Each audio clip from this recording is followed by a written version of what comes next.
Sup, freaks? It's your boy Marty here to introduce this week's episode of Rabbit Hole Recap. Matt and I just had a great ripping at all-time highs, but let's focus on some of the fundamentals being worked on too as well.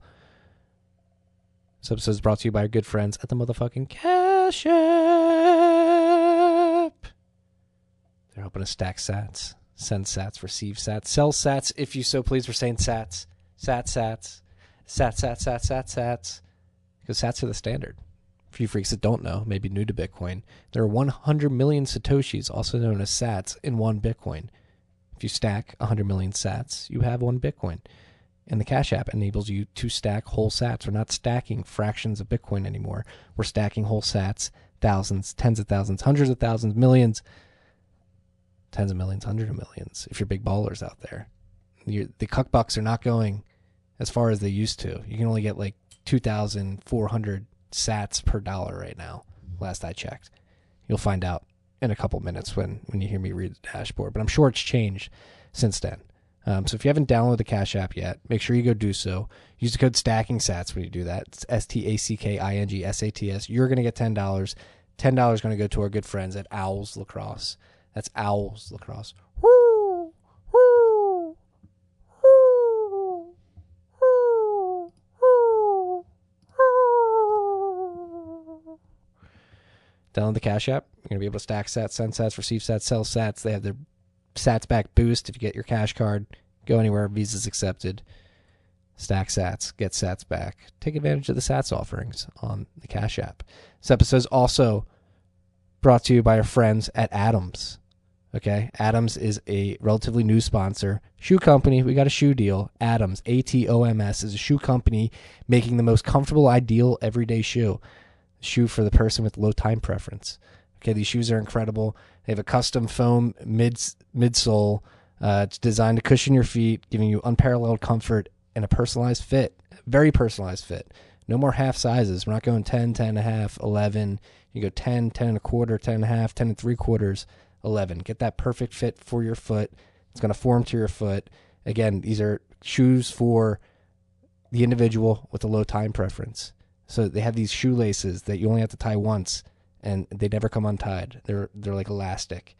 They're pretty incredible. On top of that, they have like microbial copper that's going through the shoe that makes it so if you're like a sweaty foot, smelly foot guy, that copper sort of counteracts that. So it prevents your shoes from becoming smelly.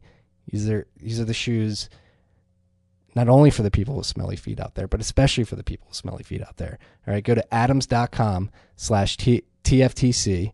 And when you go to that link, AtomsATOMS.com/TFTC, you're going to get a free pair of socks at checkout. And their socks are in fuego as well. Again, I've been rocking Atoms for the last couple of months now. Highly recommended. Shoes forming to my foot, extremely comfortable. Slips right on. You can wash it and just air dry it. And they clean. If you got a low time preference, looking for a shoe, check out Atoms. Last but not least, this episode is brought to you by our good friends at Unchained Capital. They're doing incredible things. Unchained Capital is creating financial services for Bitcoiners with a security-first mindset, and this plays out in their Vault product, and they have a special offer for you freaks. Anybody out there, if you go to unchained-capital.com and you tell them that TFTC sent you, we're actually going to send you to a special link to this white glove concierge service in the show notes, so you can check it out there. Tell them TFTC sent you. You're going to get $50 off a $1,500 package. And this package is going to include video conferences with the Unchained Capital team they're going to get you comfortable with multi-sig. So you're going to go from zero to a multi-sig vault with this package. And the Unchained team is going to get you comfortable with collaborative custody, which is their model where you hold 2 keys, they hold the 3rd key in a 2 or 3 multi-sig wallet. If you ever need to move your UTXOs out of your vault, you can do so by yourself. But if you ever need Unchained, they have a key, and they can be there for you to move your UTXOs if you're ever in a situation where you need to do that. They're going to explain this all as part of the package in multiple video conference calls. On top of that, they're going to send you hardware wallets and teach you how to set up your hardware wallets to get you comfortable with protecting your keys and best practices for securing your keys. And then at the end, you're going to get $1,000 worth of Bitcoin dumped in your vault. So go check this out. Links in the show notes. Beyond the Vault product, Unchained is offering incredible services, whether it be their collateralized loans or they're rolling out their OTC desk as well, which is getting into more and more states by the week, it seems. And then they're doing incredible open source contributions, whether it be through code with their Caravan multi-sig implementation, which their Volt product runs on. They've open sourced that solution to the community so Bitcoiners can use it without Unchained. You take a breath. On top of that, they're putting out incredible content. Dhruv, with his Bitcoin astronomy and HODL waves. I was actually just looking at the HODL waves, and if you check out the HODL waves chart, the price is actually going off the chart. Fun fact. Parker Lewis with his Gradually Then Suddenly series, which is an incredible source to send newcomers to, which is an incredible set of essays diving into the fundamentals of Bitcoin, the network, the monetary good, and the phenomena that it's sweeping the globe right now. So go check out everything at unchained-capital.com. If you want to check out the concierge package, we're going to put that link specifically in the show notes. Again, tell them TFTC sent you. Thank you to all of our sponsors. Thank you to you freaks for listening to this. If you're liking it, please subscribe, share it, give us a rating and review if you can. Everything goes a long way. Really excited for 2021, and I think you guys are going to love this rip. Enjoy.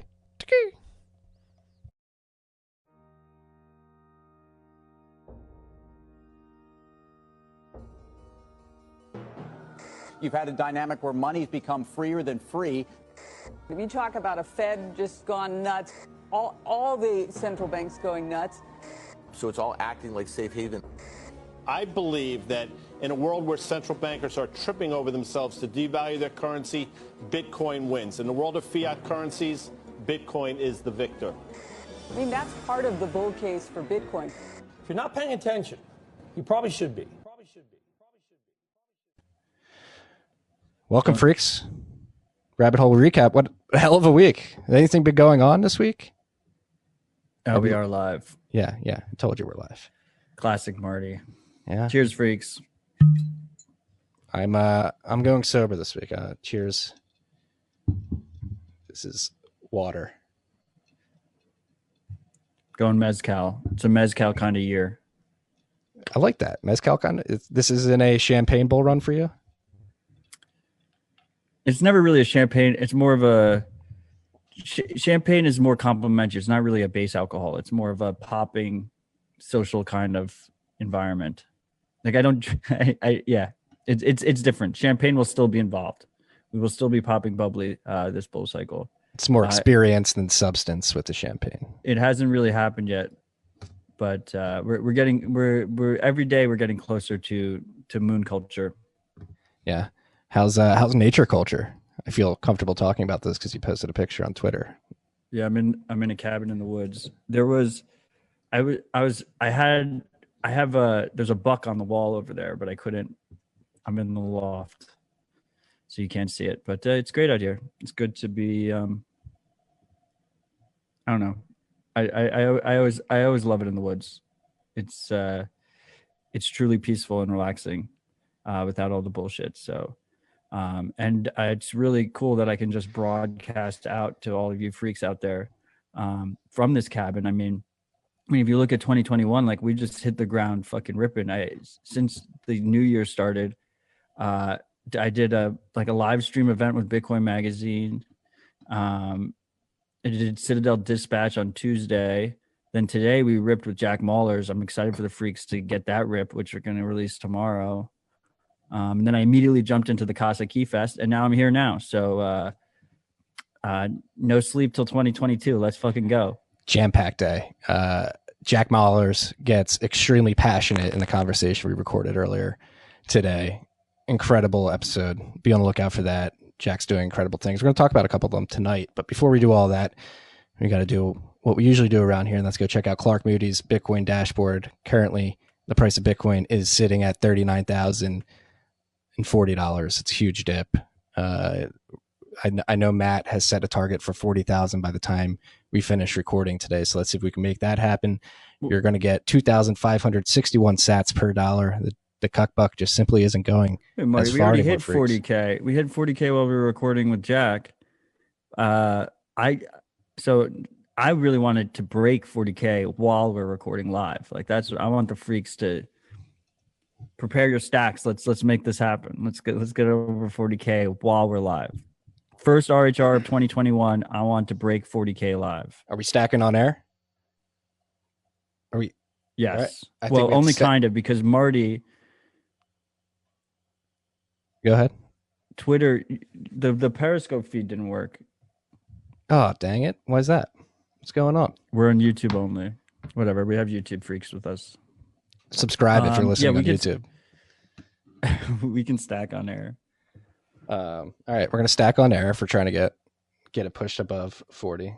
Stack responsibly. Currently sitting at a $726.2 billion market cap, or 0.7265 trillion. It's probably a better way to put it. Approaching $1 trillion. A lot of people were cheering on the overall cryptocurrency market breaking $1 trillion yesterday. Interesting development, currently one Bitcoin is going to get you 20.1 ounces of gold. We've shot up to Bitcoin attaining 5.78% of gold's total market cap. There are currently 18,593,812.9 Bitcoin that have been distributed to the network. You got to take out the Lightning Network capacity, since private channel, especially after our talk with Jack today. Just showing the public capacity, it doesn't make a lot of sense to me. Of course it makes sense. I mean, we can only see public capacity. We can't see private capacity. I'm trying to stack, by the way, with my phone, but when my phone gets near the mic, it makes the noise. So that's why I've been on mute. But public capacity matters. You just have to know that there's this shadow network of massive private channels that exist that we can just never know about. People, unless you're one of the two participants in that channel, you will never know about it. Yeah, there should be an asterisk though. Hey, there's more activity beyond this. I'm just going to put that out there. Good time to be a miner. I forget who tweeted it out. Somebody tweeted out a chart that mining profitability has been, I think it was 33 million in one day a few days ago. It's the highest it's been since 2017, which is good to see. Right now, the average fees per reward is 8.97%, so that's going up around 6.2 Bitcoin, getting close to 10% there. Right now, the mempool, according to Clark's dashboard, there's 43,187 transactions in his mempool. If you're willing to wait a week, according to Clark's dashboard, you're going to get 1 sat per byte transactions. Are they going to clear, Matt? I just stacked. Let it be known. I hope the freak stacked with us. I had to finish my stack. I got caught into something. This is all gravy. It's all gravy until we're still early until Elon prices his wealth in sats. Samurai, considerable jump up here. 2,186.77 Bitcoin in unspent capacity. That's $85.3 million in overall liquidity. Wasn't that at 19 last week? Yeah, and the US dollar amount is fucking exploding as well. It's extremely fucking bullish. Yes. People get hyped about funny things on Twitter. Well, there's a lot of things to be hyped about. Yeah, everything's good for Bitcoin. There's some things that are just, underhyped. That's all. I agree. Is there anything Noah else? Leibowitz said he would stack, but he's already fully exposed. I would say you should consider putting on pants because we do have decency laws in this country. Yes. Put your pants on, Noah. Don't be a slob. Stay humble, freaks. Don't. Do the math right now. Do the math. If Bitcoin flash crashes to $28,000, pull that straight out of my fucking ass. Will you be all right? Can you just hodl your sats and just sit tight and continue stacking? If the answer to that is no, you're overexposed. You need to be careful here because it could happen. I don't know if it's going to happen. I don't care if it happens, but that's the point. You should be in a situation where it shouldn't matter. Agreed. Don't get stressed out about this. That's why we harp on dollar cost averaging, setting that plan, treat it as a savings account. Takes a lot of stress off your shoulders. That's it. That's another thing. It's arguably, if Bitcoin's going to do what it has done in the past, or even surpass expectations of what it has done in the past, this is just the beginning. And think about how distracting the price is these last few days alone. What are we up $21,000 in 21 days or something like that? I saw. Nobody knows. I mean, obviously people know. It does. It's the best. Open water Bitcoin is the best fucking thing ever. Waking up in the morning and try and have the self-control to wait 15 minutes before seeing if your net worth is up 10% or down 20% is the best fucking drug ever. And don't let anyone else tell you otherwise. I mean, it's a great drug. It's very distracting, though. That's why.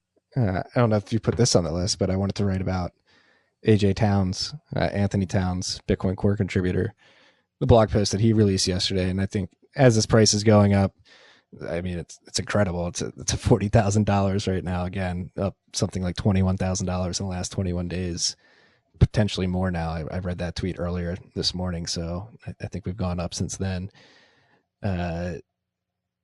Getting a dev's perspective on the state of the protocol through their eyes. Again, this is one developer, in his opinion, AJ Towns, but I think it was a great piece to help put this price run in perspective and where the protocol is from a technical level. And I really liked the things he's deciding to focus on in 2021, which is making the network more robust against things at the P2P level, like ISP attacks, and making it so it's easier to get on and off Lightning via things like L2. So still have to get work done here, freaks. You can't get distracted by the price. Bearish.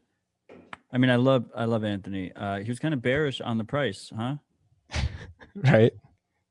Well, I kind of love that, because I was talking about it last week. I love the bear markets because the bear markets, us Bitcoiners, we can just say with absolute conviction that Bitcoin's designed to pump forever, and we can be contrarian about it. And then you enter this kind of zone that we've seen for the last couple of weeks where just like everyone and their mother was like bullish Bitcoin's great and stuff. And now finally we've moved up enough that idiots are coming out and calling the top. Not calling you, Anthony Towns, an idiot. I'm not saying you're calling the top, but we've seen so many people come out and call the top on Twitter, on Bloomberg, on CNBC, and now we can fucking shun the non-believers again. We're finally back in the territory where we can be contrarian bulls. Yeah. Stuff the haters in the lockers. And I think we talked about it last week. This feels, you never want to be the one to say this time is different, but in terms of, I guess that's a good discussion to have. Like, do you think in terms of volume of people, number of individuals getting into Bitcoin is where it was during the retail mania of 2017, or do you think it's simply much fewer individuals driving a ton more volume into the market, or a combination of both? I don't know if I called him Anthony Towers. I don't think I did, but the people in the comments are heckling me. So if I did, apologies. It's Anthony Towns, and everyone should go read his Bitcoin in 2021. It is a really good piece, and his last year one was fucking fantastic. Yeah, he described the funnel, and he thinks the funnel base is stronger now, which is good to see. But to just go back to it, I mean, I like, is this time different, Marty? I want to say yes, I do, but I don't want to be that asshole. So maybe I won't. Once again, and I will just keep repeating this whole fucking cycle until I'm proven wrong, because that's my MO. All cards on the table. We are right on path to be. We're like basically the same as the previous cycle. That's crazy. It hasn't been much different. Like what we're sitting right now at, like $3,500, $3,600. People would fucking dream to get Bitcoin at that price.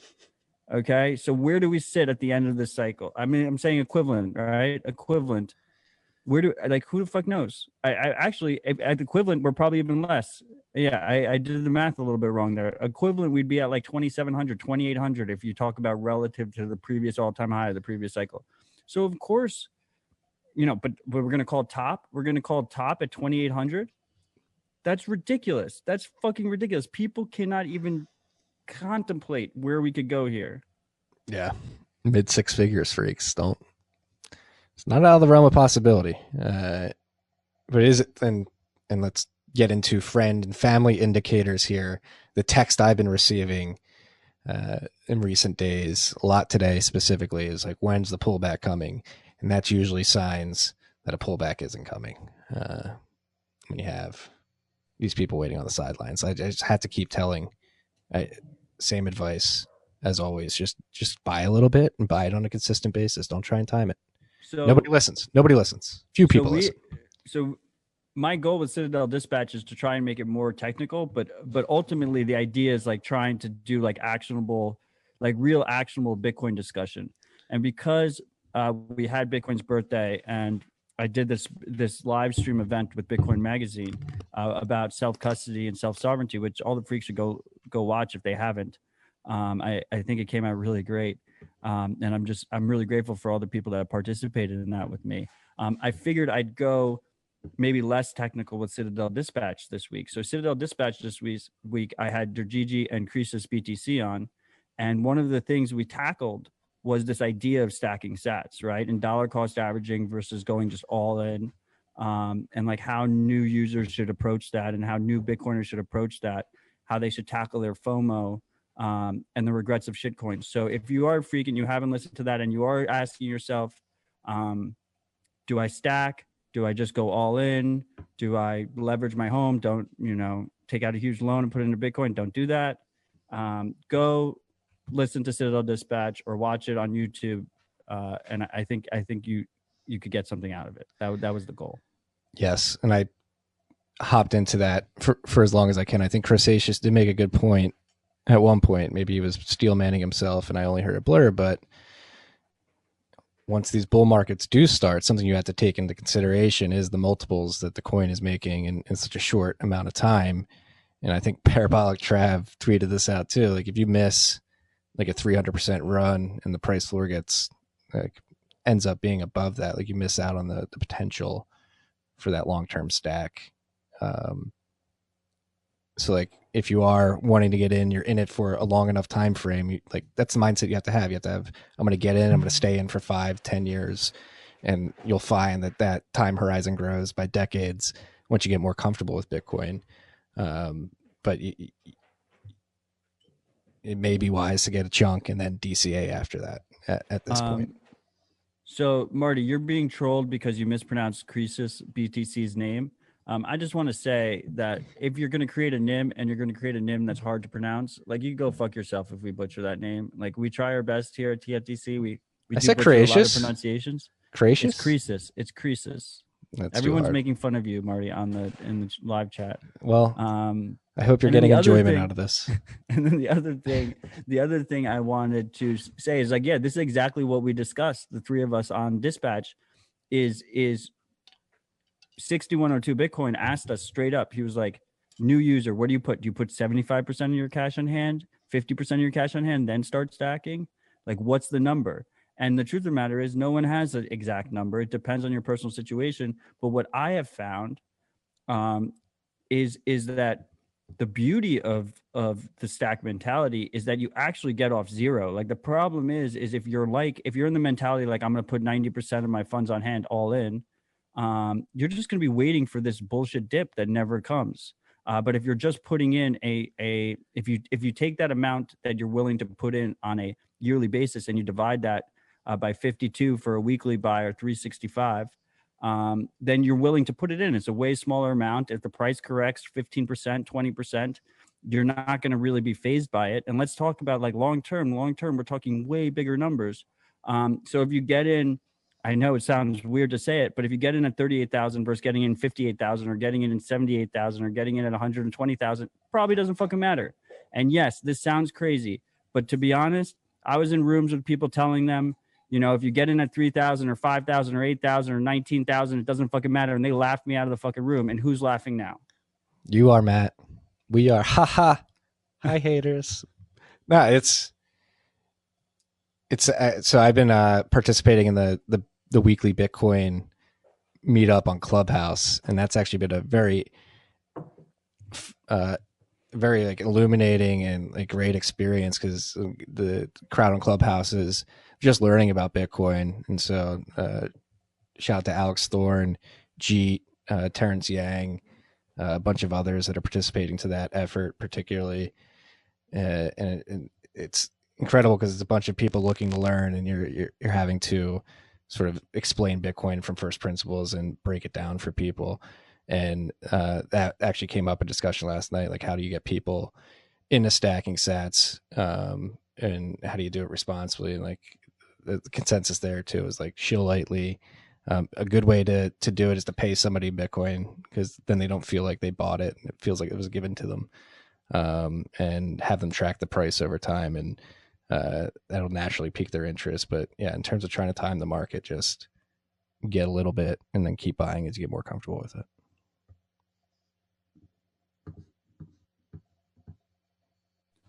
%100%. Should we get into the list? Yes. The OCC letter. We discussed this earlier today, during our conversation with Jack.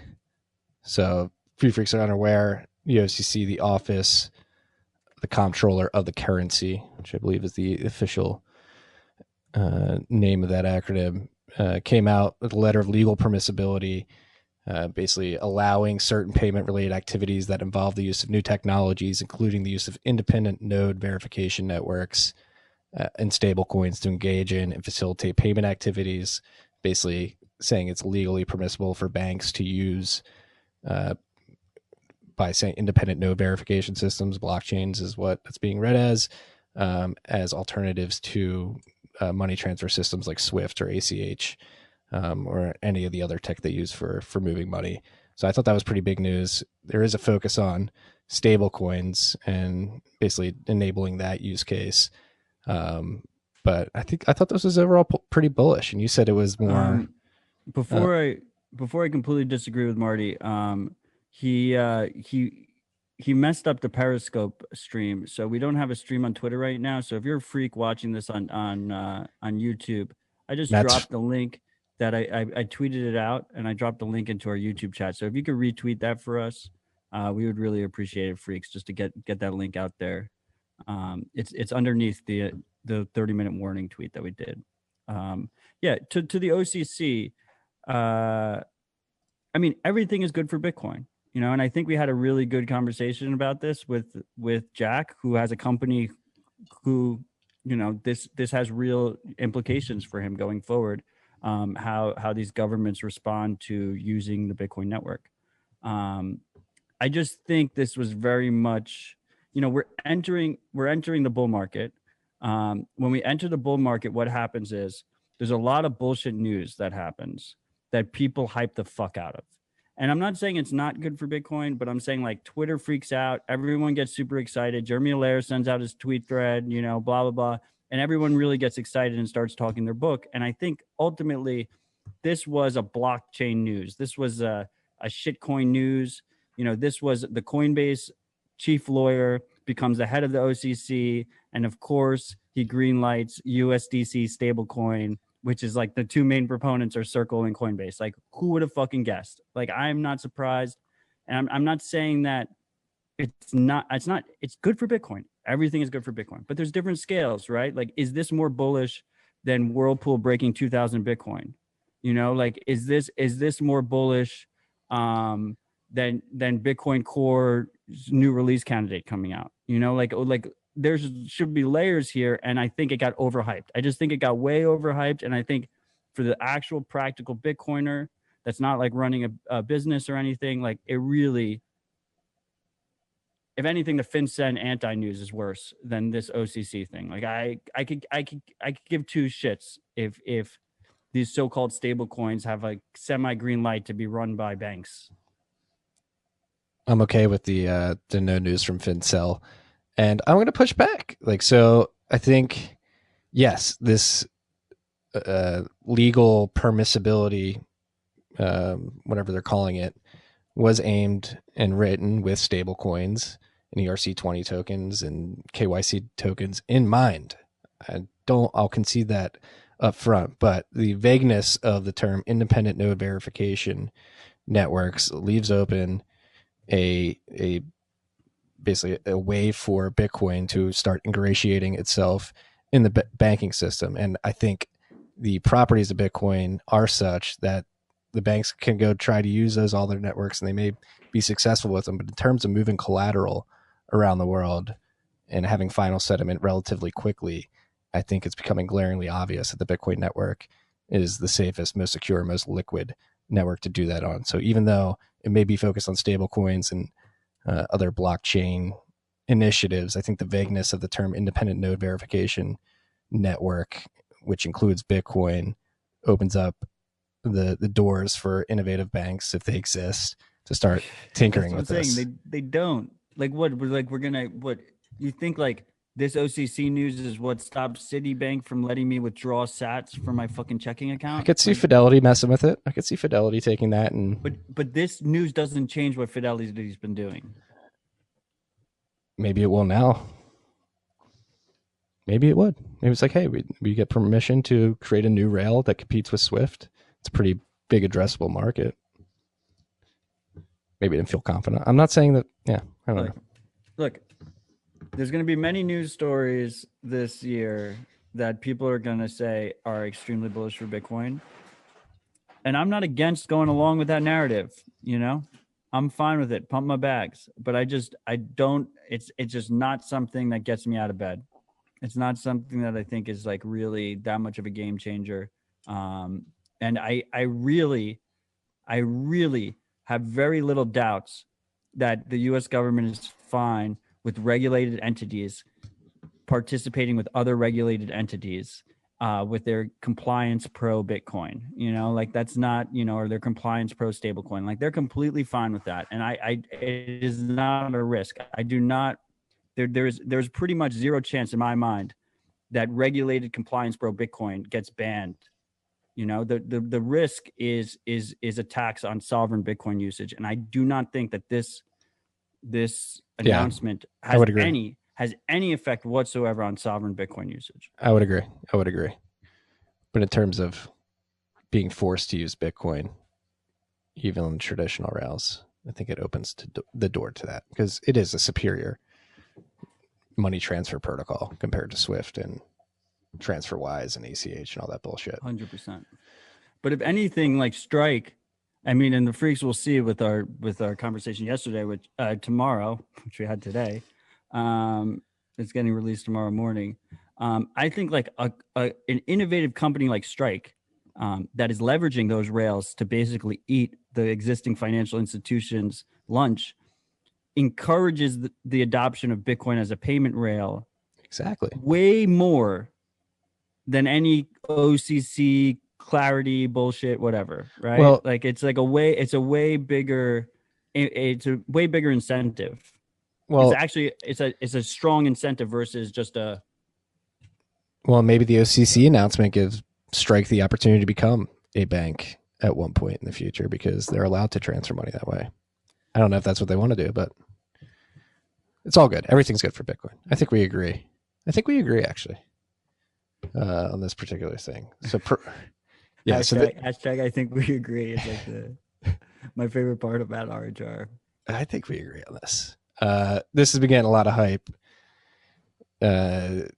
Marathon Patent Group and DMG Blockchain Solutions are teaming up to form a digital currency miners in North America, DCMNA, and launch North America's first cooperative mining pool. A lot of people going crazy about this. I've been getting hit up about this, like, oh, is Great American Mining going to be contributing to this pool? No, we don't plan on it. They are. What? Great American Mining Pool, cuck miners. We're the cuck miners of the world. No, I mean, you guys aren't, right? You guys are standing No. So, I mean, I'd be interested to see if they have the 8% or 7.6% of the total network hash rate and we're able to bootstrap a pool like this. But yeah, so the gist of it for any of you freaks who are out of the know or maybe new to Bitcoin, so this mining pool, which are used to aggregate hash rate between a bunch of smaller miners, so that, and the point of that is that so they can get more consistent payouts, so they can keep the bills going and reinvest in their operations. So this one group of miners, I believe Riot Blockchain's involved, Marathon Patent Group is buying a ton of miners. Wait, I don't think, is Riot involved? I thought they were. Let me check. I know it's Mara plus DMG. And DMG, you stated, and I had never heard of them, but I shouldn't have heard of them. You stated you had never heard of DMG. But Mara is big. I mean, they're a publicly traded company, right? Like they really do have the hash rate they say they have, right? Like that's like a big deal that Marathon joined this pro censorship pool. Yeah, I mean, they have some hash rate and they've bought a lot of ASICs. Whether or not they've plugged them in yet is yet to be determined. Think they have. So it's a very crucial part of of actually doing anything with that hash rate before they hatch. So yeah, so long story short, this pool is trying to say, hey, we're going to be compliant, meaning they're going to have a white list of addresses and look for certain transactions, and not and they won't mine those transactions. Yeah, all right, so let's go through the attack vectors of mining pools in this certain situation. So in this situation, Marathon Group would simply mine blocks with and fill it with transactions minus a list of transactions that are deemed dirty by OFAC or other regulators. So they would mine that block and potentially be less profitable, especially if those transactions that they're ignoring come with bigger fees. But in that scenario, they can mine that block, be added to the blockchain, and then another pool could build on top of that block and include those transactions, which isn't a big deal. It's just for this particular mining pool, it's unfortunate for them and their customers at scale. And so that's another discussion. But first, like at scale, it could potentially become less profitable compared to other pools. So you're not really doing your clients a service there. But however, like miners, if they want to, mining pools, honestly, if they want to, they can do it. If people are willing to point their hash at that particular pool, like that will happen but there'll still be other mining pools willing to mine the dirty transactions, where you really get into trouble. Whoa. Yeah. I put Marty, quotes. Yeah, but no one can see it in the podcast. He did quotes, dirty transactions. We don't use their I'm breaking the fourth wall, but we don't use their terminology. My bad. Yes. Never use their terminology. What they deem to be uncouth transactions.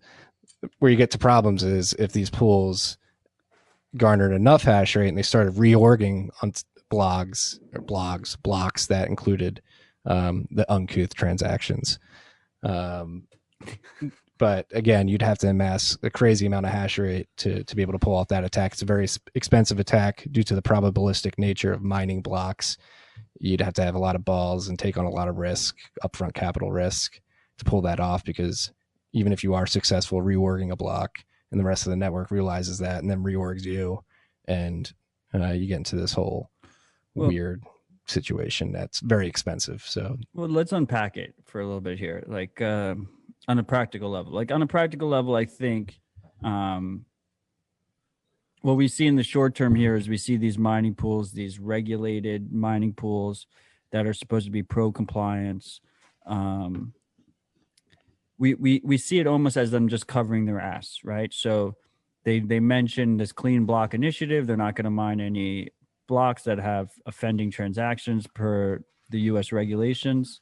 And they're going to have full auditable books, right? So when it comes down to payouts and whatnot, you'll have like a Ernst & Young or something, like one of the big four auditing firms will say you actually made this money. And so to a degree, it kind of makes sense for the large North American miners to do that. That is fine because the majority of miners aren't a part of that mining pool. And other miners, ideally more self-sovereign miners that are mining without providing KYC information or located globally, will go and mine transactions that this compliance mining pool won't mine. And this compliance pool will just ignore that fact and just keep building on that same blockchain that everyone has global consensus for. And that's one of the beauties of the transaction fee becoming the main driver of miner revenue, because miners will have a direct incentive to include transactions that have higher fees on them.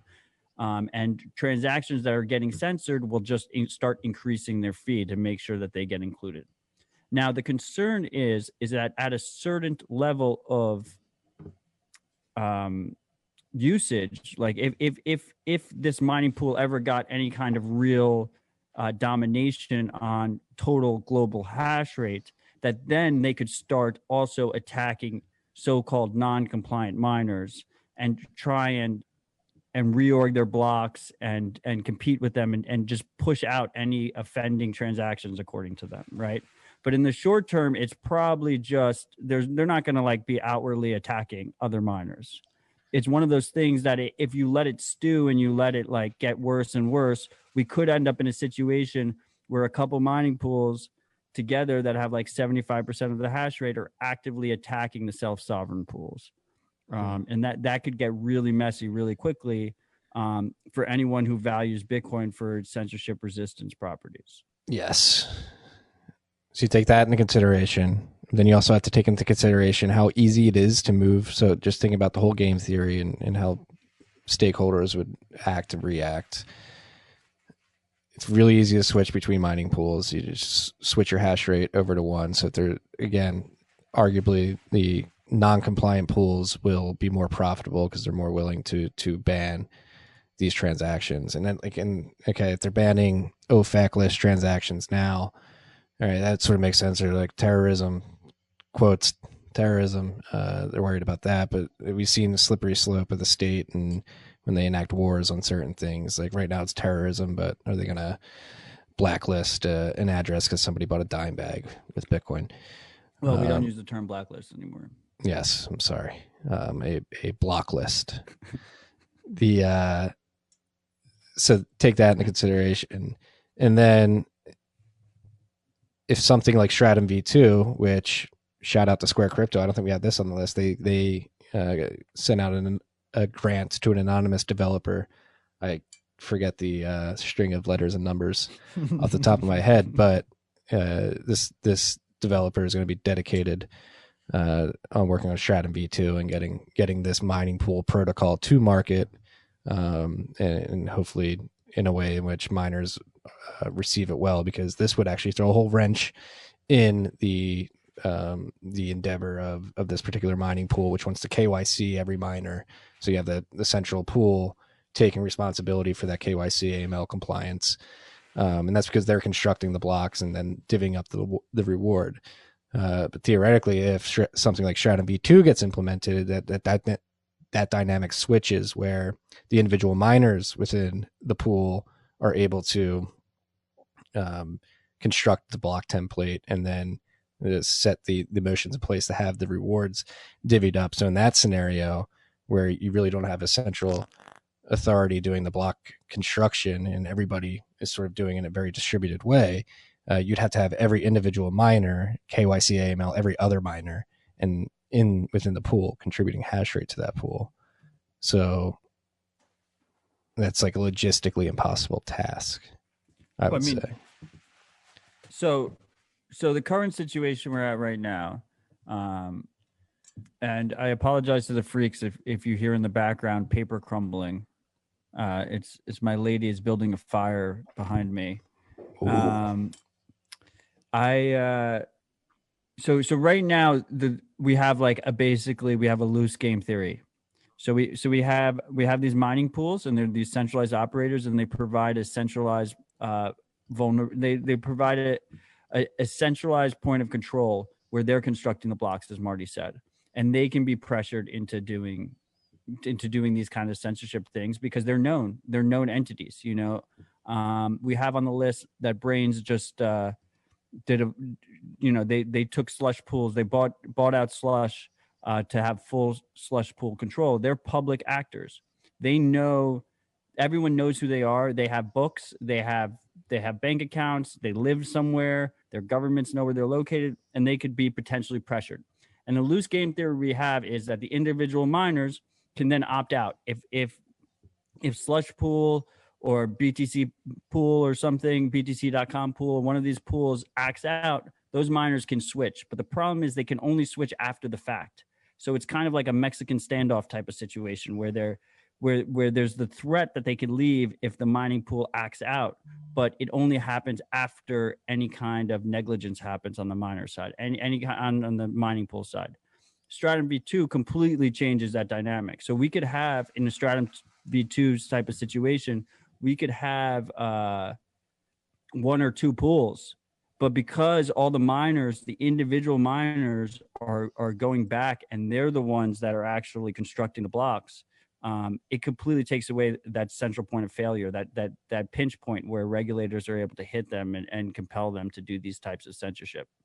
Yeah. So so Stratum V2 is sort of a extrapolation on Matt Corallo's Better Hash protocol, which we've been covering for feels like a couple of years now. And again, shout out to Square Crypto for funding a developer to focus on that, and shout out to the Brains team, number one, Pavel and Jan, and everybody else at Brains.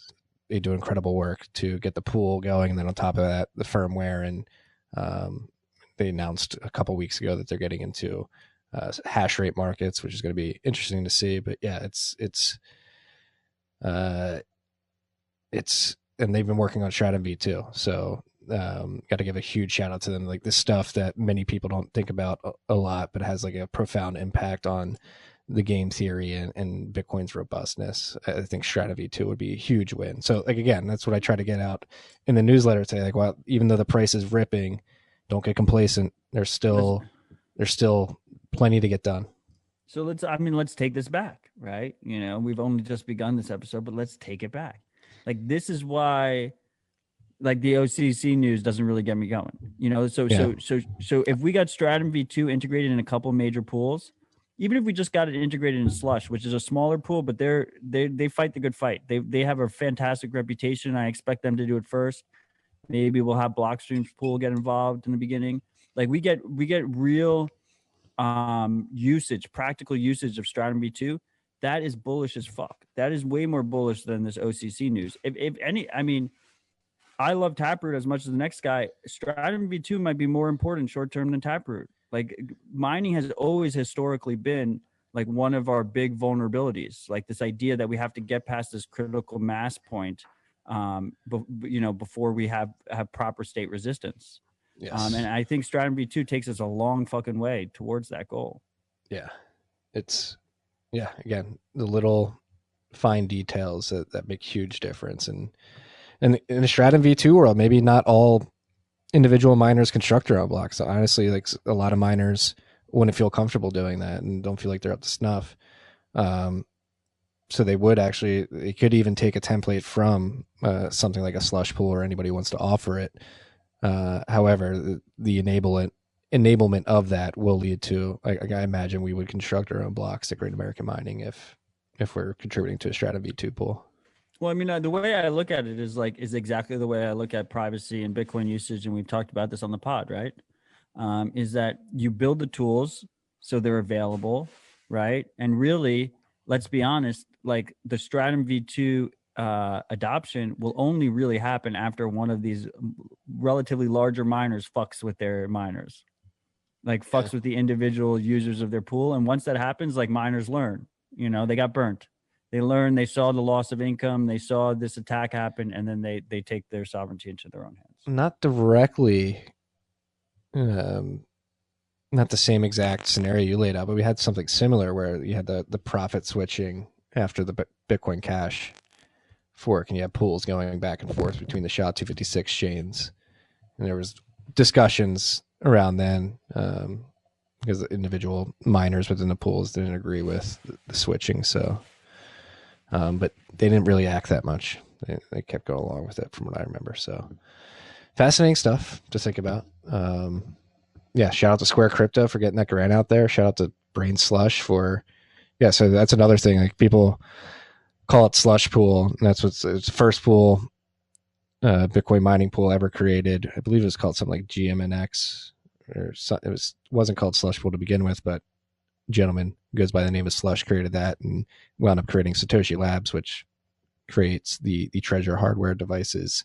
But Slush has been focusing mainly on Trezor for about 7 years now. I think he gave the reins to Jan and Pavel at Brains in like 2013 or something like that. So they were called Bitcoin.cz because it was Czech Republic. That's what it was. It's a fantastic domain name.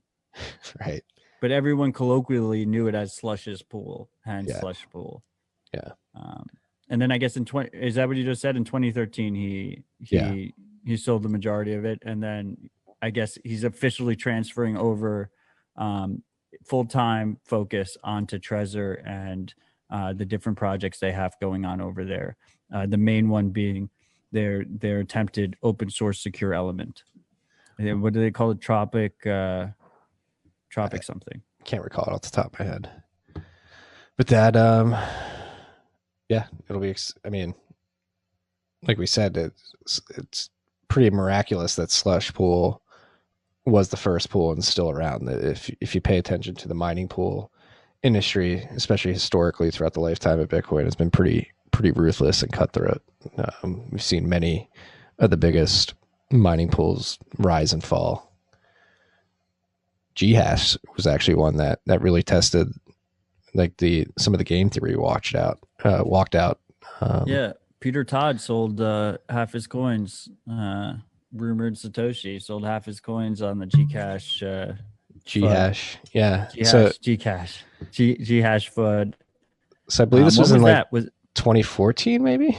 It was. We were in the bear. We were in the bear of last cycle. We count that as last cycle. And they reached like 52 or 53% or something. It's 2 cycles ago. Why? Because last bear market was like 2018 to. Oh, I guess we just finished a cycle and now we're here. Yeah. And now we used to not be allowed in the building. Yeah.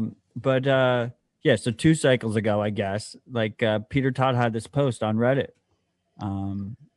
where he called top, and this is, I mean, in the history of Bitcoin, you can just always if anyone calls top, you can just shit on them. Even Peter Todd? I don't know if we'd be shitting on Peter Todd. Look, I had good OBSEC back then. I shitted on him with a nim. Pause. But I remember the Ghash concern, and it was a real concern. I mean, they had like 54, 55%. And the real issue with Ghash at the time was they had cloud mining. So a large amount of their hash rate wasn't individual miners that controlled their own ASICs.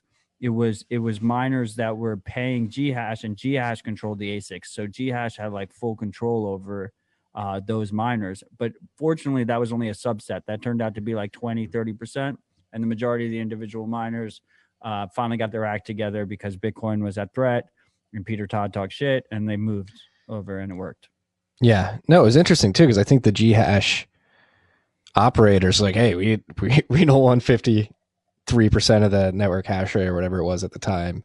And they like offered ways to like mitigate the amount of hash rate they would take on, and people just left in mass, and it killed that business. To be clear, we want Peter Todd on TFTC. Yes, fucking Peter. love that dude. We would love to have you on here. So Peter, I want to put that out there. Peter, if you're watching, you're a character, one of my favorite in-person Bitcoin stories to tell. I was pointing at the time clock in Union Square that I thought was a debt clock. A young, naive Marty, young and dumb. A lot of people think it's a debt clock, Marty. Well, I certainly did in this particular situation. It was very embarrassing. The Iranians are getting into some mining trouble here. The government's starting to crack down. What is going like Iran and the mining news feels like there's something new every week. And this is like, so they're cracking down on illegal. I guess they're trying to get everything above board right now.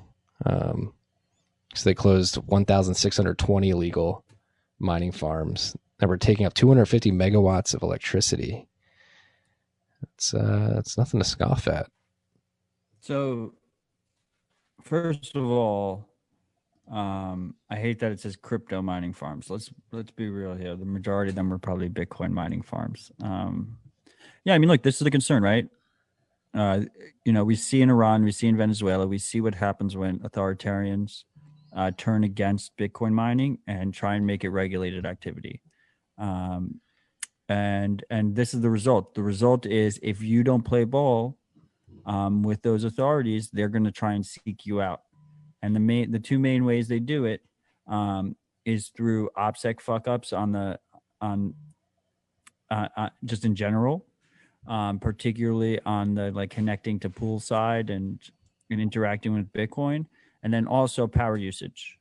And the power usage thing is one of the nice things about stranded stranded energy is that you're not connecting to a power grid where they can see draw, but they can still.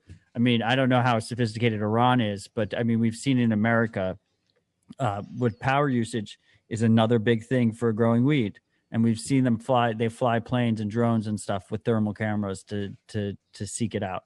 I mean, I really doubt Iran's doing that, but theoretically, that would be like another concern for black market mining operations, right? I wouldn't be surprised if they're doing that. No, yeah, this is something Steve Barber likes to focus on a lot. Like in the future, it's going to be all these small distributed mining operations, like less 100%. than 500 kilowatt ops, just spread across the world because everybody tries to crack down on it.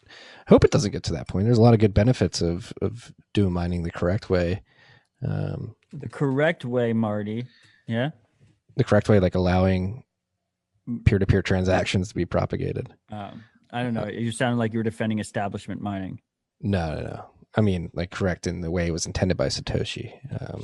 So my theory is the reason we'll see it distribute is because there is an incentive for a sovereign miner to mine at a loss for KYC free sats. But the problem is that ASIC life cycles like aren't really long enough yet to make it like practical. They're getting there. But I think like on a long enough time scale, if like for me personally, like if I could get to a point where I could mine on my own at a 10% loss in quotes, like I would do that just because I have a steady flow of sats that are private sats, right? And a big corporation won't do that. A big corporation needs at least, the most tiny margin ever to do it. Yeah.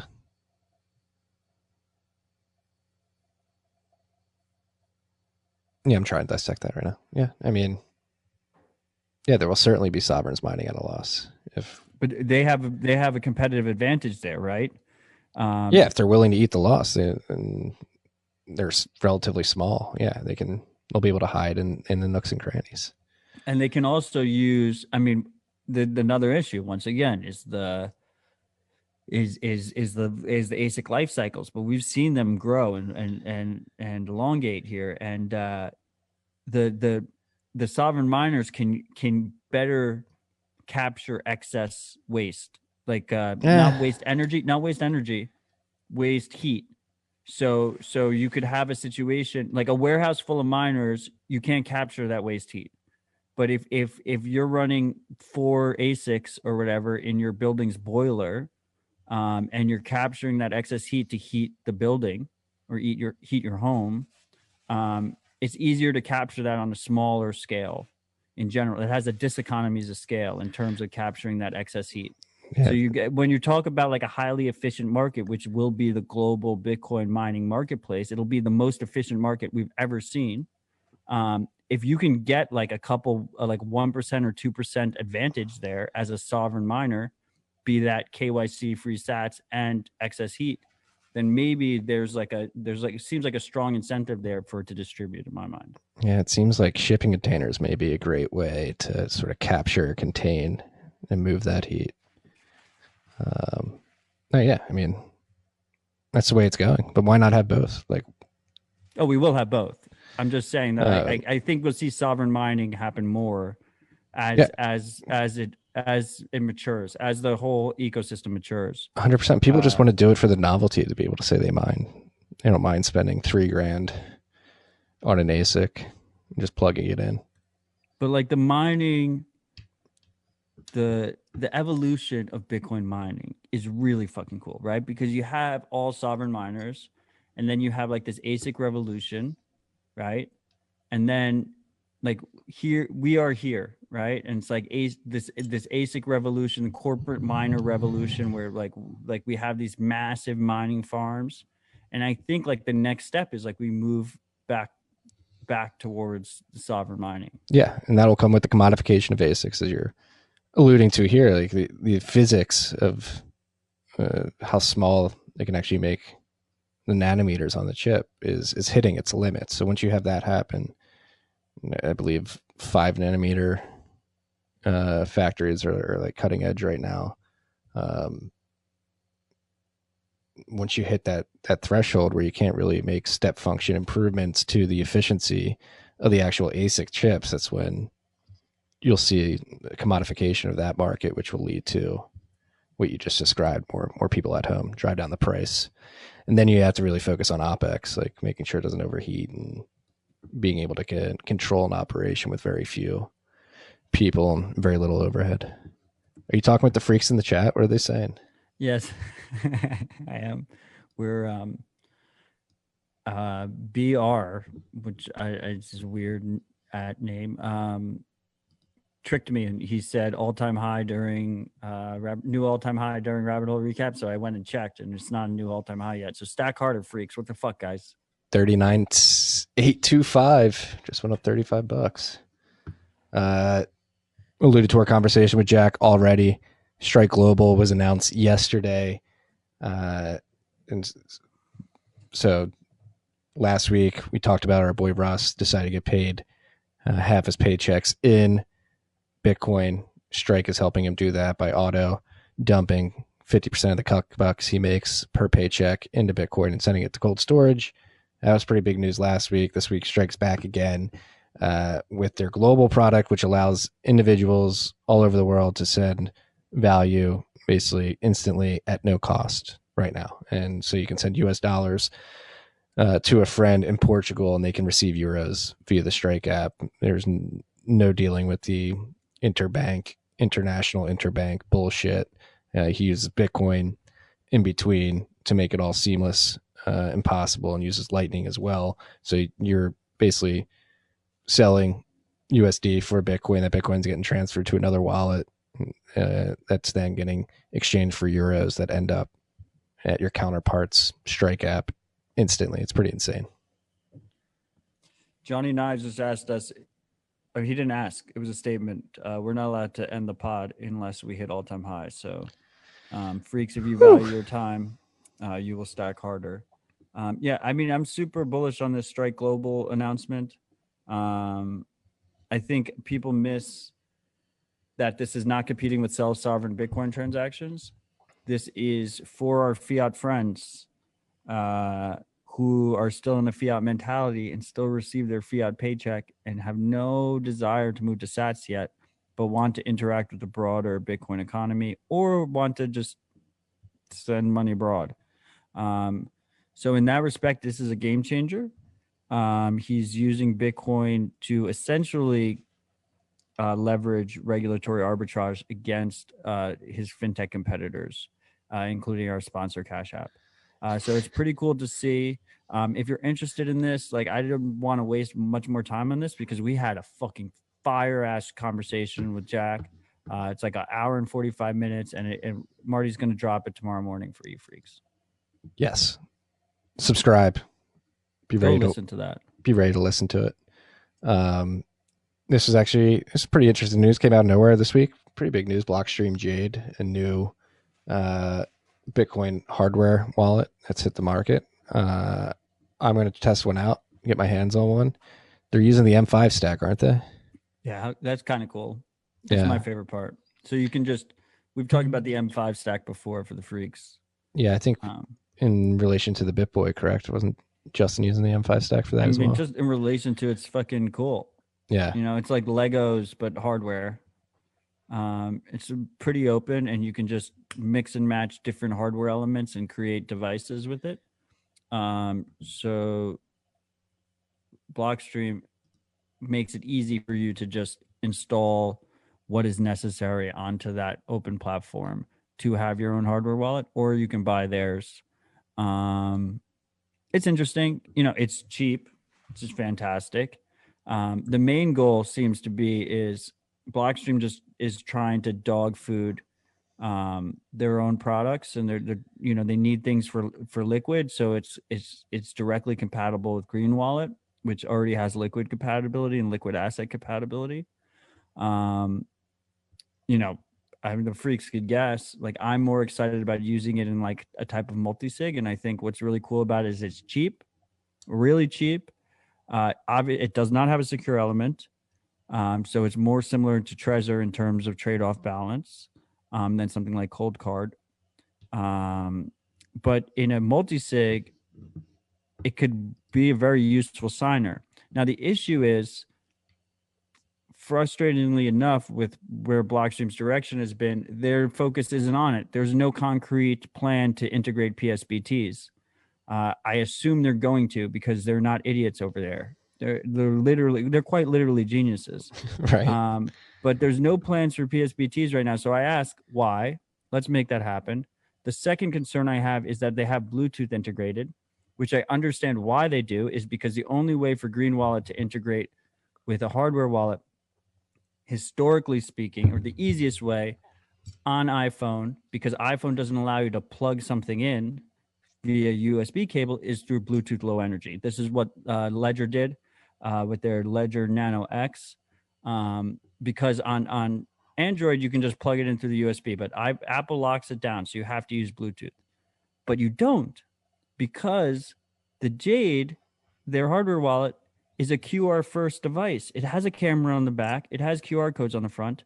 So why the fuck did you put Bluetooth in it? Just make the whole thing QR codes, make it comply with the PSBT standard. Users can use it with Green Wallet and Liquid if they want, or they can add it into their signer mix on Spectre Wallet. Like that's the game plan here. Like that's what it should be. It should be just another signer on Spectre Wallet, in my opinion. And it should just, everything should go through QR codes and it shouldn't have Bluetooth. So that's my 2 cents. But it's nice to see another. We basically here now that we have relatively easy self-sovereign multisig between Spectre and also Sparrow and Caravan, all these different coordinators, multisig coordinator libraries. What we need now is we need more signers. Like if you talk about trying to create a 3 of 5 and not depend on a single hardware manufacturer, it's very difficult. Right. It's very difficult to have like the appropriate number of signers. So I want to see all these different companies release signers that are PSBT compatible, so people can mix and match. I like that. I agree with that completely. You think the non-PSBT compatibility has anything to do with Liquid? Does that like mix up with it? Yeah, it doesn't make sense. They have a screen, they have a camera. Why wouldn't they incorporate it? There seems to be a standard developing now too. Because the focus is, this is the Green Wallet hardware wallet. And I think they're providing it so cheap because the idea is that it's like you provide it as a loss, and then they like make their money off of Liquid and Green Wallet and the ecosystem or whatever, right? It's the old mentality of looking at hardware wallets. We're entering the new mentality where they're all interoperable signing devices and they need to have PSBT as a standard. I do not doubt that they will, but it was disappointing that it wasn't a hard goal in the, if not completely supported to begin with, in the announcement. So it may be PSBT compatible. It's just not. It definitely isn't. They would have already said it was if it was, but okay. it could be very easily in the future if they fucking put their mind to it. Yeah, but in terms of, I mean, even if they do want it to be part of their like business stack on top of Green Wallet, like that doesn't, why would that have anything to do on the decision to go Bluetooth or QR code?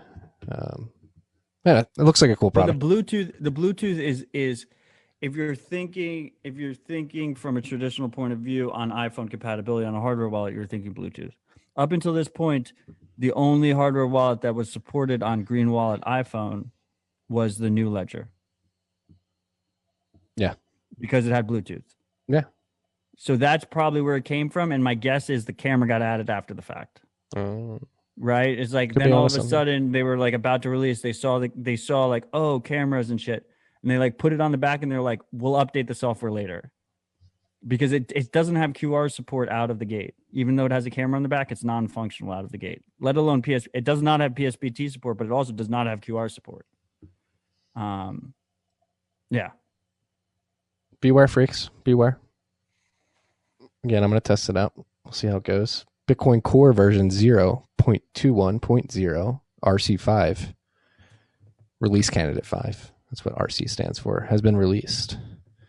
5th release candidate.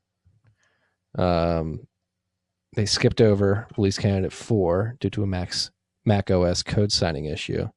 But yeah, when are we dropping the 0 before 21? I think when it's no longer a release candidate. Okay.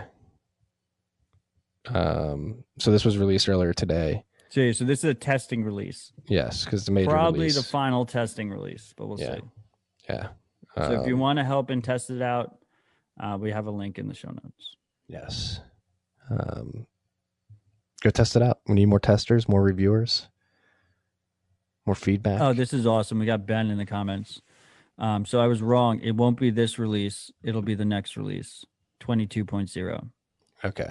When they drop the leading zero. Ben, thank you for joining us in the comments so we don't have to correct ourselves a week later. We appreciate you. We don't have to ask you to respond to our tweets. You can just respond to us in real time and let us know That's we're fantastic. stupid. Thank Look you. at this. We live in the future. This is incredible. I'm in Mars. I made it to Mars already. I told Elon, I'm not waiting for you, brother. Hashtag Boomer Marty. Boomer Marty's in full effect today. Spectre is a major release. Version 1.0.0 came out. So I think the first major release, correct? Yeah. For Spectre Desktop. They dropped the zero. Congratulations to our other Ben. The Bens in Bitcoin are just fucking killing it. A lot of good Bens. Ben Davenport, Kaufman, big release for Spectre. Carman. What other Bens do you have? And Ben, that doesn't tell you anything. Ben Kaufman joined me for the Bitcoin Magazine event, which is fantastic. Yeah. So go check that out. You've been all over the content this week, brother. No sleep 2021. Let's fucking go. And we're not sleeping all year. What's our 2021? Is this when you grow your beard and your hair out? Oh, yeah. The comments are saying we also have MMA Ben Askren. Oh, yes. He's a shitcoiner, though. Yeah, okay, I guess. I mean, he's coming around. Is he, though? You can. Ben. He doesn't have his own token. I don't know. There's different levels. There is different levels. Yes, he's a Bitcoin bull. How about Ben Roethlisberger? Hey, why'd you suggest that, Andrew Stottle? Ben Roethlisberger. I wouldn't be surprised if he's stacking. That's another thing. Like, all the athletes talking about Bitcoin this week. No, Tobias Harris. Roethlisberger has no sats. Yeah. Prove me wrong, Ben. Prove us wrong. Well, how about Matt Barkley dropping Satoshis in the Bills game this week? And the Bills tweeting it out. It's getting into the culture, freaks. It's getting into the culture. Bitcoin's not going away. We have sats are going. Dropping sats, Matt. I know you want to say the whole thing, but like dropping sats sounds better. Spencer Dinwiddie from the Nets. I think he might have got injured recently. I hope he's feeling okay. Yeah, it's sats. It's not Satoshi. Satoshi sounds like a cult. It's too long. It doesn't work. Yeah. You know? Sats. It's sats. Sats are the standard. Satoshis aren't the standard. Matty Sats. That's like a great nickname. You could. Do you want to take that nickname before Matt Barkley? No, I'm gonna leave it on the table. Are we gonna call him Matty Sats? That other, what's his name? The radio show host. Oh yes. He has Matty Sats. Yes, Matt in Seattle, correct? Mm-hmm. Correct. Yeah. Oh, we missed fully noted. Version 0.2.8 has been released. So you're running fully noted. Oh yeah, we have BTC sessions. Another Ben. That's true. Yeah. We already talked about Brains acquiring the remaining stake in Slush Pool. CoinDesk bought TradeBlock. Wow, I didn't see this. This is pretty big news. Well, this was like they were like laundering companies. It was but the TradeBlock's main investor is Digital Currency Group. So it's a DCG consolidation play. Yeah, and CoinDesk is completely owned by CoinDesk. So now TradeBlock's a wholly owned subsidiary of CoinDesk, which is a wholly owned subsidiary of DCG, which was their main investor of TradeBlock. Yes, we've seen this happen before. Coinbase is an A16Z portfolio consolidation company. We've seen that happen a couple times throughout Bitcoin's history. We already talked about Anthony Towns. We have Ben Ark, the socialist, another big Bitcoiner Ben. I'm sorry, Marty. I just keep cutting off Marty with Ben's that the chat room is telling us. I wish I could see the chat. We're shorting Ben Hunt, who's not a Bitcoiner. Ben, yeah, man, I can't come to your defense anymore. You're talking nonsense these days. He's like Marty bent. That's true. Someone suggested that. Bent. That doesn't work. That doesn't work. Ben, it's funny. It's like Ben Hunt thinks all the Bitcoiners are going to get dragged into the street and shot in the head by the government, proverbially, not literally, but it's like, all right. And he's like, isn't he like into shitcoins and DeFi now? Like he thinks that has a better chance. He was always into into like the centralized token things. He just doesn't realize he'll come around. He doesn't mean he means well. He does. I'm fine with the guys who mean well and are wrong. They're just fucking wrong. They'll come around. I reject the people like Raul who are like actively attempting to pump shit coins for their own bags and their own benefit. He's applying Metcalfe's law to Bitcoin. How come nobody thought about that? Oh my God. I'm just releasing some alpha early. I do like this one by M. Junior Ishoff, Ben Franklin, who is an honorary Bitcoiner. Fellow Philadelphian. I think we can say that he would have obviously been a Bitcoiner. He would have loved Bitcoin. He would have loved it. God. Other founding fathers that would have loved Bitcoin. Andrew Jackson, Thomas Jefferson, Hamilton, not so much, I don't think. George Washington would have been woke on Bitcoin, I'm pretty sure. Hamilton would have been like Veer. Well, he's the central banker, right? Hamilton would like the big banks. I like Hamilton, but I don't think he would have been a Bitcoiner. I liked him before the show hit. You're not a fan. You're not just like a bandwagon. It got crowded. I'm not like a fair weather. Yeah, I was a Hamilton. Yeah, I had to start fading Hamilton after that play came out. Exactly right. It sucked. It's like the same thing when Bitcoin pumps. It's like, I can't be the contrarian anymore. Right. It's like, it's everyone's favorite founding father. Yeah, Matt, when's the dip coming? There is no dip. What is it, like the spoon or whatever in the Matrix? The spoon doesn't exist. The spoon doesn't exist. Andrew Jackson is definitely pro BTC. Yeah. Yeah. He would have been all over it, running full nodes. Oh, no. I know pro BTC as in like the pro BTC movement that happened. That is not like, he's not really a Bitcoiner. He's like kind of faking Andrew Jackson? Yeah. No, he's Andrew... like he's like the ultimate status guy. No, Andrew Jackson was the guy. Well, he may have been a status. No, he was free markets. He destroyed the first central bank. The Trail of Tears. Yeah, I mean, that was pretty terrible. Right? He hates the banks. I mean, I like to think that the Native Americans at that time would be Bitcoiners, and he just made them Trail of Tears.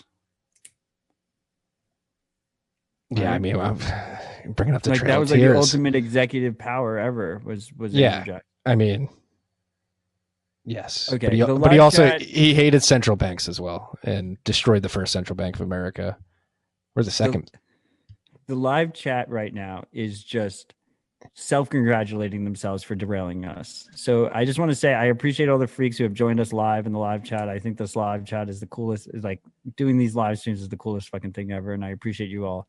But we have to get back onto topic. Like they can't be satisfied here. They're just dropping one founding father after the next over here. Hey, stop dropping founding fathers in the comments. This is so boomer. I can't read. I'm getting a new computer set up. The reason I'm not in chats right now is I think my laptop will blow up. So hopefully I can join you guys next week, if not the week after. Last topic. BJ Dweck, Bitcoiner out there, runs Rude Fox. What is Rude Fox? Oh shit! You just brought that up out of nowhere. I don't know, but before that came out, look up what you're thinking of. Before that was released, he hit me with this, which is his shill, his Bitcoin shill, Bitcoin Explained by BJ Dweck. And It's really good. It's really good. He was doing this private, and I among others convinced him to release it publicly, so people should check it out. It's all on YouTube now. We're gonna link to it. It's really good. He does a really, really good job. Yeah, and so he's working on that YouTube video, intro to Bitcoin, breaking down how it works and comparing it to a traditional system and getting into even more detail than that. Incredible. He's also building a self-sovereignty stack for all with Bitcoin in mind, and it's rudefox.io. You guys want to check that out. He's he's got a library, cold storage solution, a watch only wallet solution, time locked multi-sig vault tools. He's pushing the cutting edge when it comes to security and privacy too for individuals who want to do it themselves. Do you ever do it yourself, Matthew? No, never. I only I don't trust myself with my own keys. Let alone run my own node or use my own node. I just think that, Coinbase should hold my keys for me and they should decide what Bitcoin is. And I just feel a lot safer that way, I completely agree. Brian Armstrong is just a very welcoming, warm face, and you see him on the internet and his static face there, hey, I can trust this man with my money. Freak Nate said Native Americans as Bitcoiners is a bad take. And was I wrong? Was that a bad take? I don't know. I don't know. I'm going back to it. I don't know. I feel like Native Americans are like very the low, ultimate self-sovereigns. Very low time preference.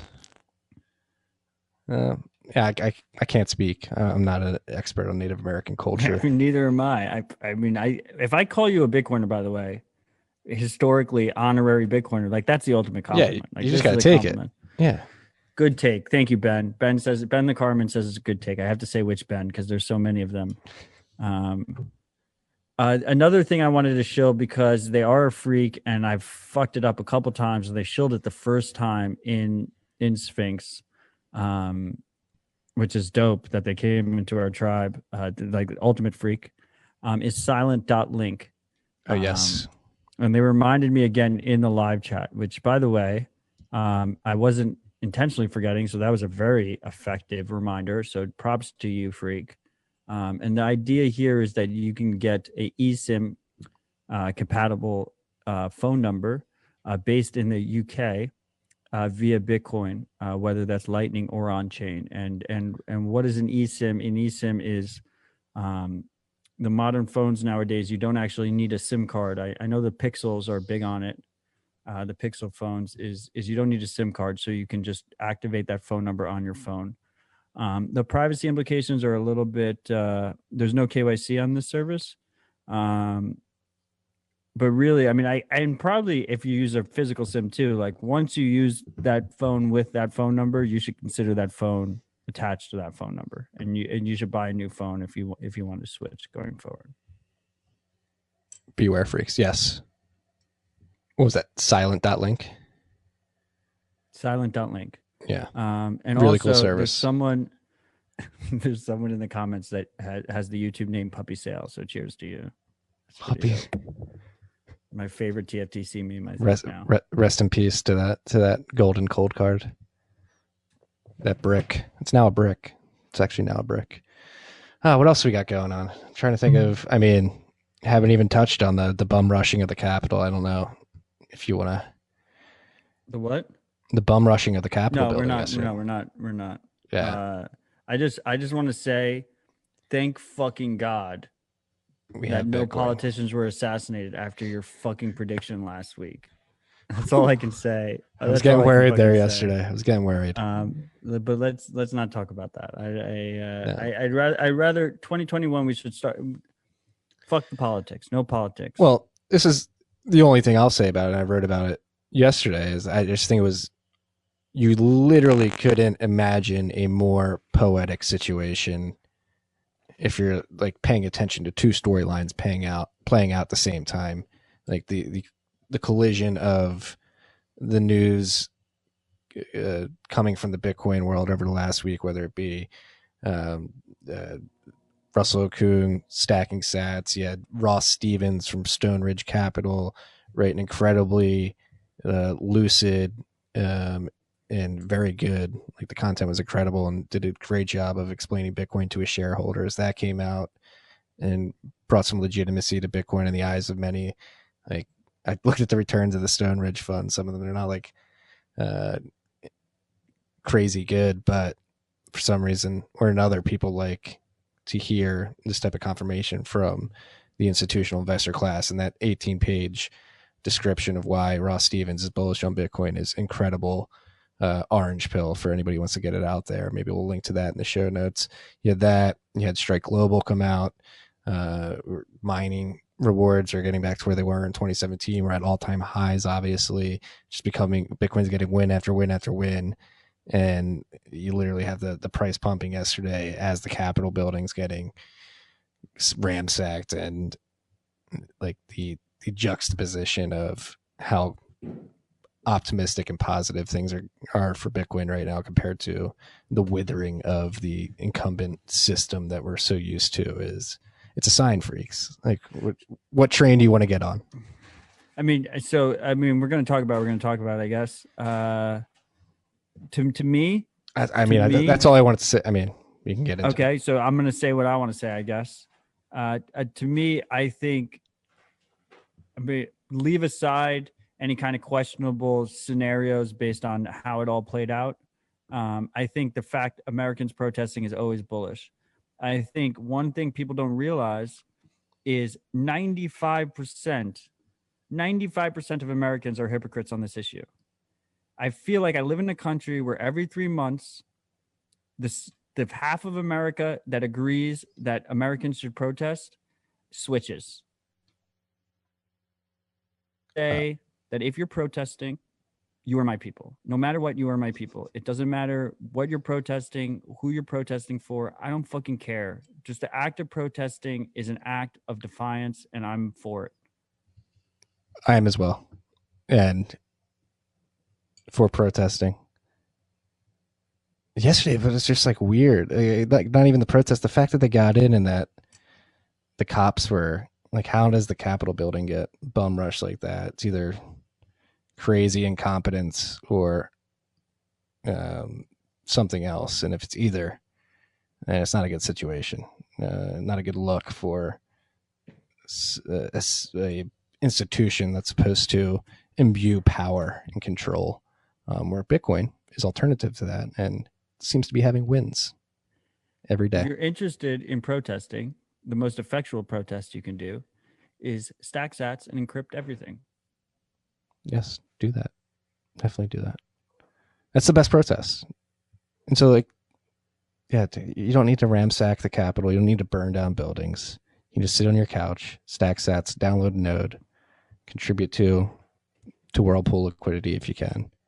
It's much, much more potent form of protest, I think we would argue.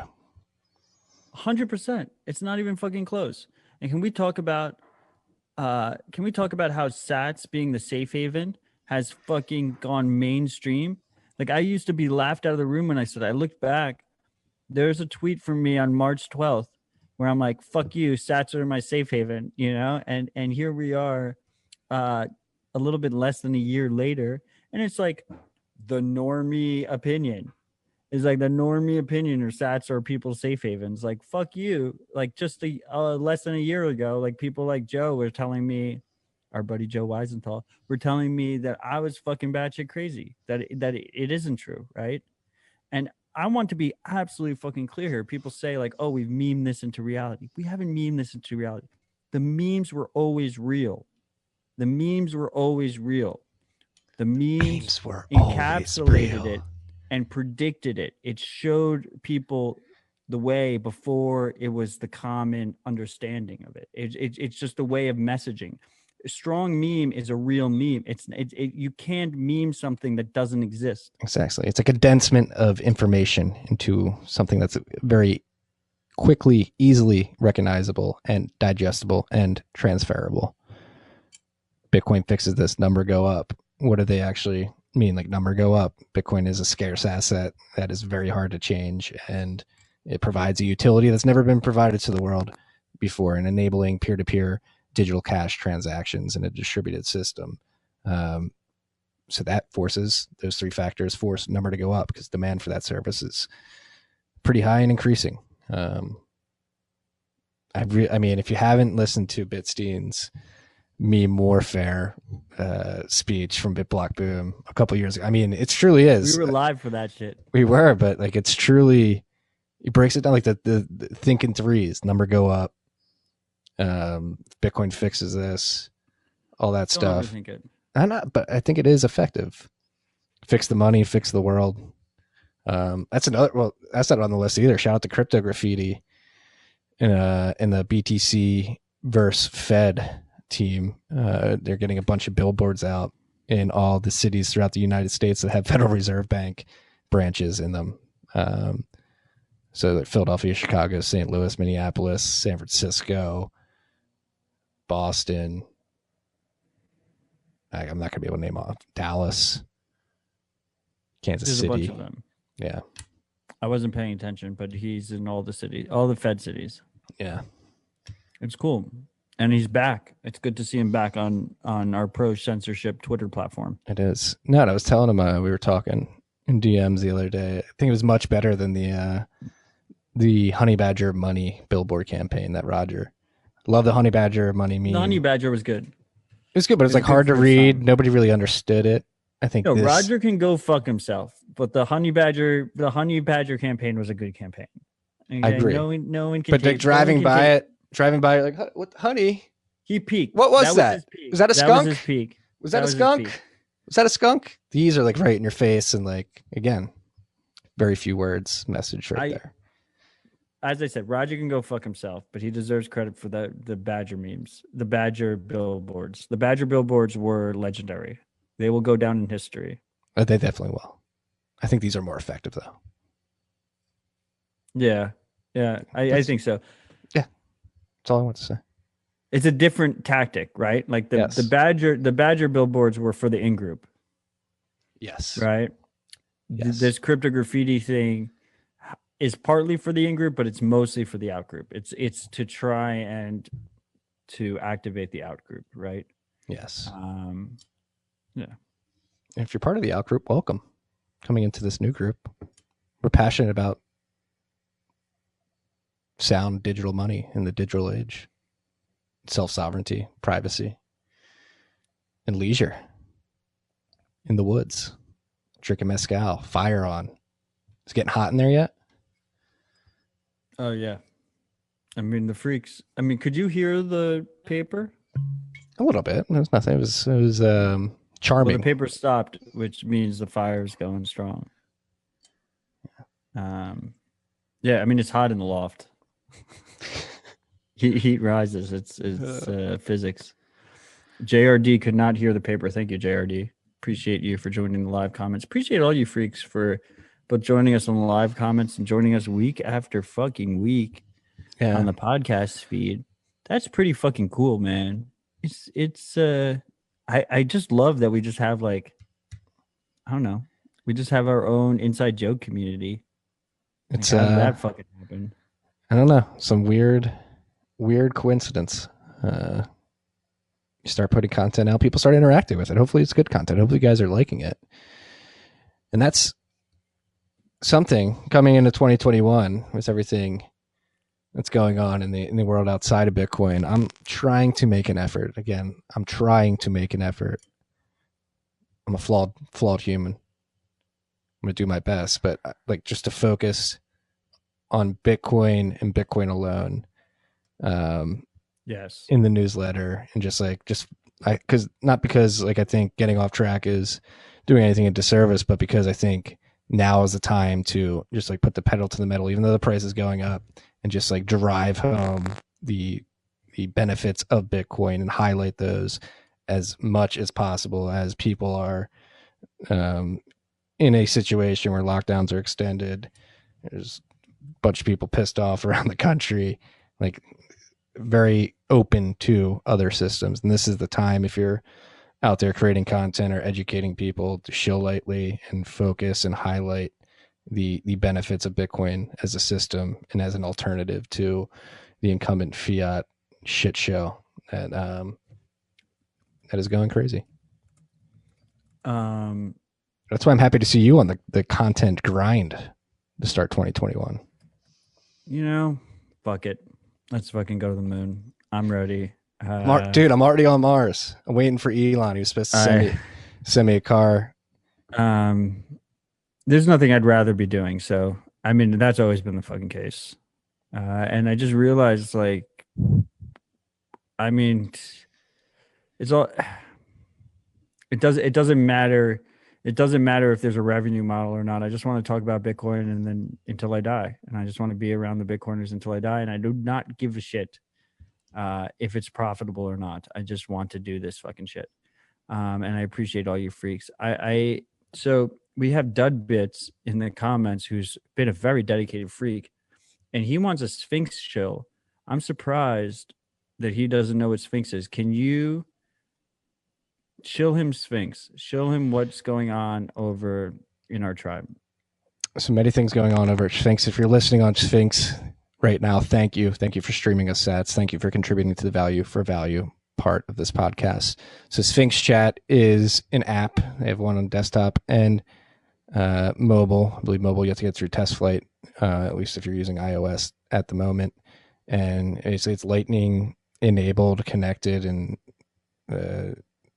basically it's a wallet that allows you to connect your node to it, and then you can use it as a messaging system as well. So you can message people in it, and when you're messaging people, you're using the Lightning Network to send the messages and to route the messages. And then on top of that, so we've hooked in our podcast via the Podcasting 2.0 platform, which is being run by Adam Curry, the Podfather himself. And in the Podcasting 2.0 world, we can plug in our Lightning node public key to our RSS feed. And so Sphinx is compatible with Podcasting 2.0. They pick up our RSS feed. We have a tribe of listeners who are able to join the Sphinx app, get their wallet set up, and then join our tribe to contribute to the podcast. They can the Sphinx app picks up our RSS feed with our public node information into it, and if you go to our tribe and you listen to the podcast via Sphinx Chat, you can stream us payments every minute listened, as low as 1 sat, as high as many sats as you want to send us. But it's a beautiful way to basically do a value for value model, but not only that, to utilize the Lightning in many different ways.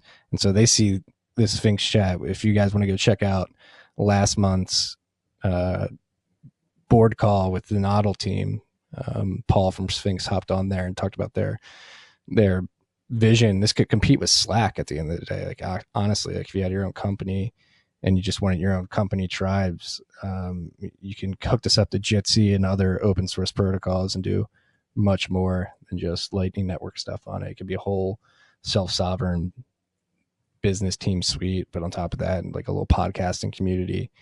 It's crazy what Lightning's enabling. Again, the streaming of value. Anybody telling you that Bitcoin never uses a medium of exchange can come look at our node history. We're getting stream payments every day, and it's crazy because they're fractions of a penny. Some of them, like somebody sending 10 sats a minute. Freaks. It's about incentives. We talk about incentives here all the time as Bitcoiners.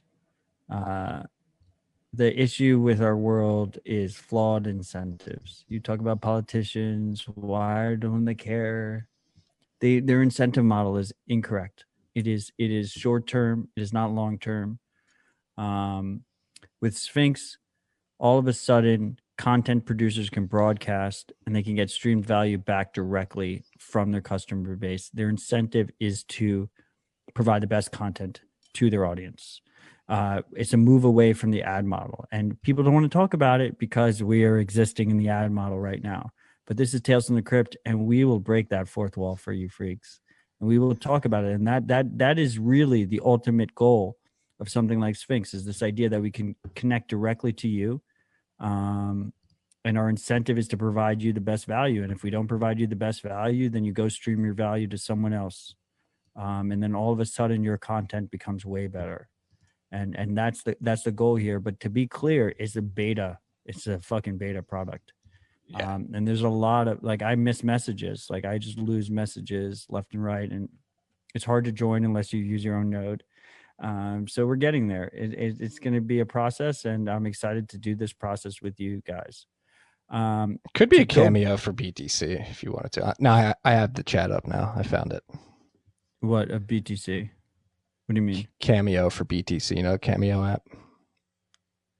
Oh, yeah. I mean, I think ultimately it really is more of an OnlyFans. I think that the real game changer is OnlyFans, but with Bitcoin. So the idea is the thing is, like, once OnlyFans gets too big, it's going to be like Tumblr, and they're going to get censored, just like YouTube got censored. Like, every time a big platform gets big, every time a platform gets big, it gets censored.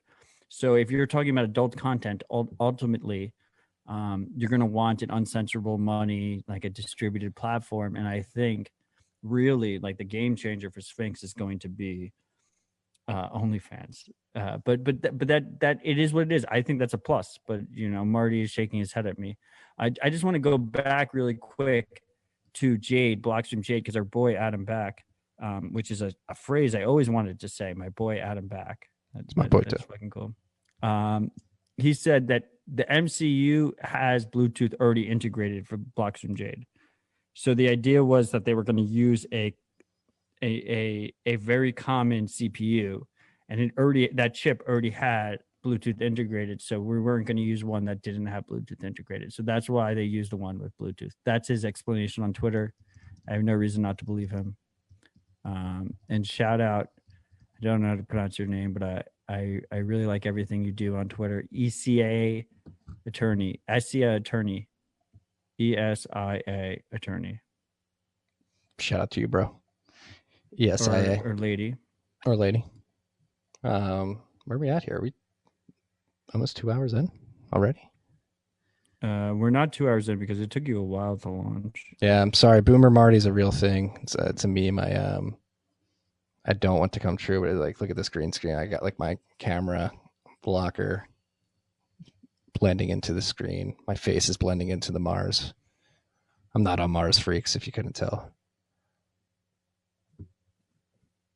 Yeah, laughing at you. Andrew Jackson did destroy the second central bank. So Dudbit said you're actually broadcasting from Mars, and everyone who doesn't believe you is full of shit.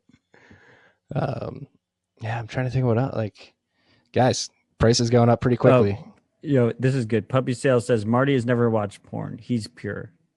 It's true, Puppy Sale. It's not true. Not once. Yeah, I've dabbled. In porn. Andrew Stottle said no fap, stack sats. Hey. If you get your T levels up, gentlemen. Okay. 03 January 09.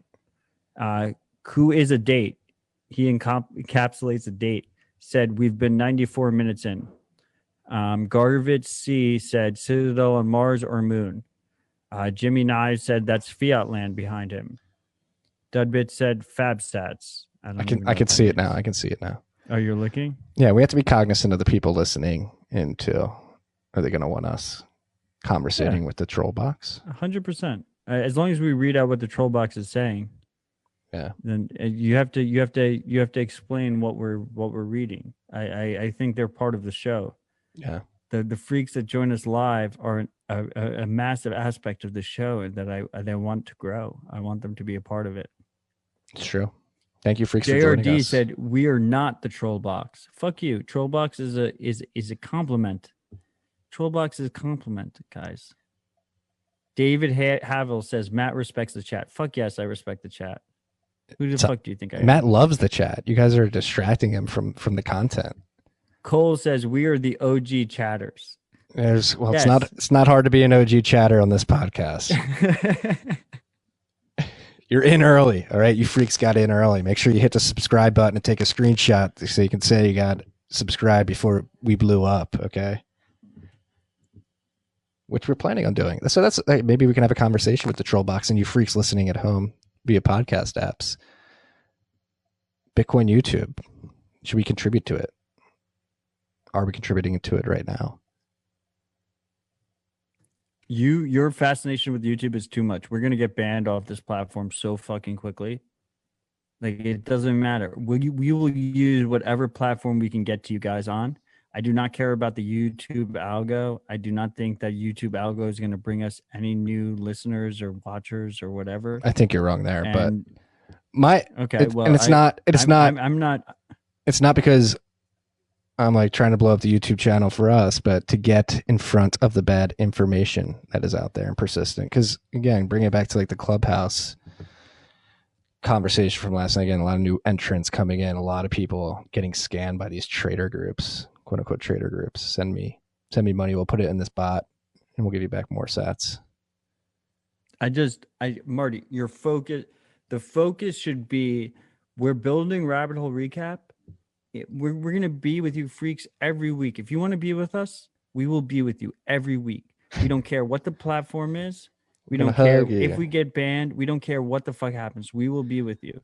But I'm telling you, Marty, that our YouTube is not like we're not building our YouTube. This is not happening. This is not it's not a thing that's happening. It is a means to an end. We will get to you, freaks. If we will broadcast to you however we have to broadcast to you, we will do it. I'm gonna attack YouTube this year, freaks, until we get shut down. I'm gonna do it. We're gonna get shut down so quickly. I don't know. I think you think we're more badass than we actually are. Look, this is a great comment, and I'm gonna adapt it because I don't think we're not doing TFTC over Pornhub. I'm gonna front run this comment. You're front running my comment. Yeah, Marty is gonna understand why we're not Pornhub certified. I'm pretty sure you have to be certified. Okay, Marty, like if do you know the history of free speech in porn? Yes, I'm pretty sure. Free speech is important. I know. Yeah, I mean, we have pretty much nothing to talk about, so we can just if the freaks have a question in the live chat, hit us with a question. Otherwise, I think we should just wrap this shit up. Yeah, we should. We got no shout outs this week too, so not saying I didn't get to them. There were none. Don't blame you guys. Price is ripping. Everyone's a scammer, including us getting your shout outs. We warned you. But thank you for them. We do love them. Very fun part of the show. Very unhappy that we didn't get to do it today, but there's always next week. Look out for our interview with Jack Mahlers. If you guys are liking this, smash that subscribe button. Tell people to subscribe to get good Bitcoin information. Yeah. Thank you guys for joining us. Peace and love. Stay humble, stack sats.